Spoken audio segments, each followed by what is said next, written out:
une rencontre qui a réuni l'ensemble des acteurs impliqués dans l'organisation du concours général. Objectif, faire le bilan de l'édition 2025 et dégager des perspectives pour l'édition à venir.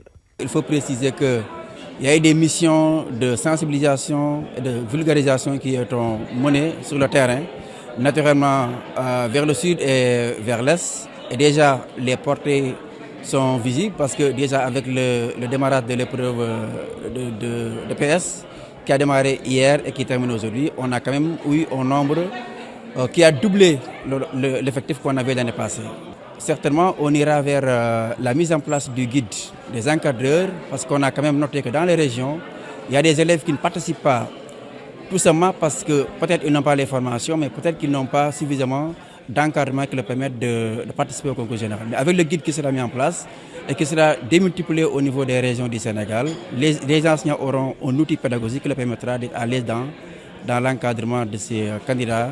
Pendant 2 jours, les échanges ont porté sur la présentation du processus du concours général ainsi que sur l'état d'avancement des activités.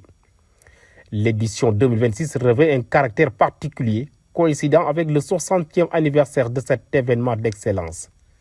À cet effet, de fortes attentes ont été exprimées par les participants. Les épreuves sont déjà sur le terrain. Depuis lundi, on a convoyé les épreuves pratiquement partout. Ça va débuter le 22 avril jusqu'au 6 mai. Et les dispositions, c'est déconcentré au niveau des établissements qui vont préparer les salles et qui vont préparer également les surveillants. Et il y a un superviseur qui est nommé par l'inspecteur d'académie.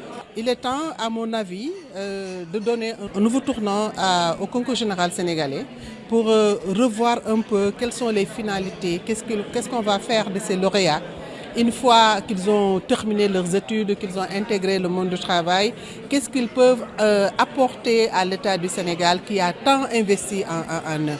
Moi, je crois que nos attentes, c'est à ce niveau-là. L'encadrement au concours général est extrêmement important. C'est quelque chose qui est très décisif parce que l'élève part à un concours d'excellence. Et quand on parle d'excellence, on parle déjà de la crème de la crème. Donc, quel que soit le niveau de l'élève, quelles que soient les compétences de l'élève, il a besoin d'être renforcé. À travers cet atelier, c'est une étape importante qui est franchie vers une meilleure organisation du concours général dont l'objectif demeure la promotion de l'excellence, du mérite et de la rigueur dans le système éducatif.